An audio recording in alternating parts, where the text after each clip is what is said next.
moved from Zimbabwe because at that time the economy was actually crumbling, and I found myself in the wine industry. Starting off from just being a mere runner, and just having also the eagerness to actually learn about the industry as well, because it was the only industry that was accepting of foreigners at that time.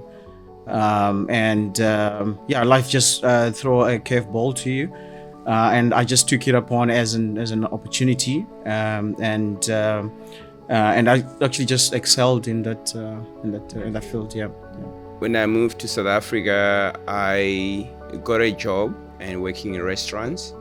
And when you work in restaurants, that's when you get exposed to beverages and wine included.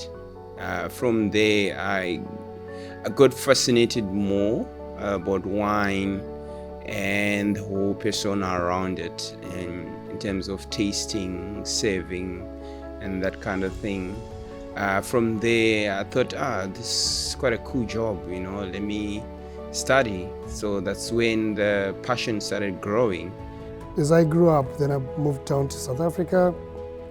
One day, obviously, as a refugee, that's when I really discovered this new and lovely beverage called wine. I mean, I've done really some manual jobs, like what Paul said. I mean, I worked in the garden, I worked in the kitchen, barman, waiter, up until I get to be sommelier now, making my own wine and possibly traveling the world. If you look at Zimbabwe in general, it's a beer drinking nation. Mm-hmm. And wine wasn't consumed during lunch or dinner. Mm-hmm. And it's only now when it's growing, but back then it wasn't accessible everywhere. In 2017, John Vincent, that's when he said, guys, there's 4 of you in top 10, why don't you start Team Zimbabwe? Then the 4 of us, me, Tinashe, Joseph, and Pardon, that's when we started having discussions as to, let's go as Team Zimbabwe. So that's how the team was created. We have to trust one another in the team as to the decisions that we're making. And when we make a decision, it's a decision that we've made together, not individually.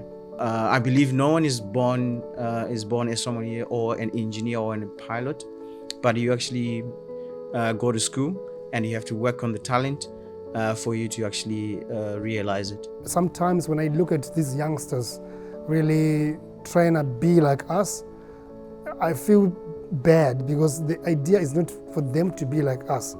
I would like them to be better than what we did, because when we started on a very clean slate. We did not have anyone to ask. We learned everything from a very fresh ground. Now these people have got us to ask. They don't want to do that. They want to cut corners and just be there. They think that we are where we are today. This was done in a year or in months. I mean, it took us 14 years. I'll come to Portugal. I mean, I've been to other parts of the world, but never thought that I'd be in Portugal. Now I'm here because of wine, because of the cork, thanks to Amorim Cork as well.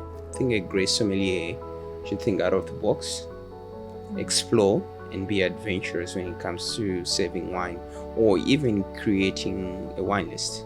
As a sommelier as well, I think you also need to have a very good eye for detail. You basically have to be the one that needs to see all the mistakes last after everyone else says everything is okay. So you need to have a very good eye to detail, and you need to also have determination and consistency. Yeah, wine is very humbling. I mean, it's quite natural the way you make it. I mean, from harvesting from the vineyards, making wine, the way you open the bottle, pour, drink, and listen to it, like I mentioned.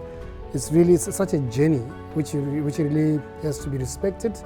You can't cut corners, honestly speaking, in wine. And there are certain times when I was super humbled with wine, especially in these competitions which we managed to pitted ourselves into, whereby you get to be given these 7 minutes to analyze wine and tell where it's coming from, the grape variety, the region, the winemaker, stuff like that.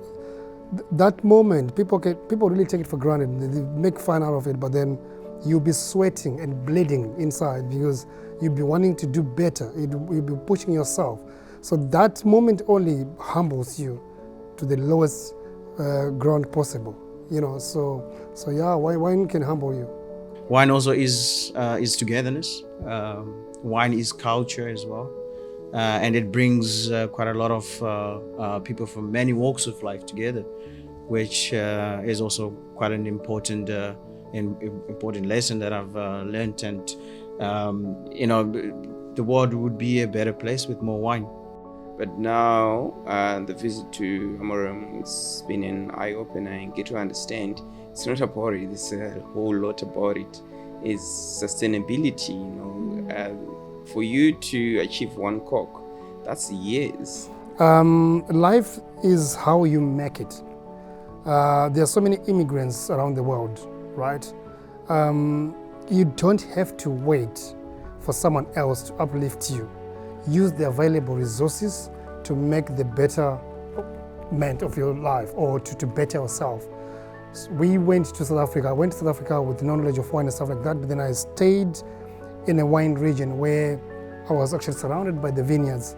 I was quite curious to know much about the vineyards, curious to know about the wines, and I made a career out of that, and I'm also helping other people out of that and feeding the whole family.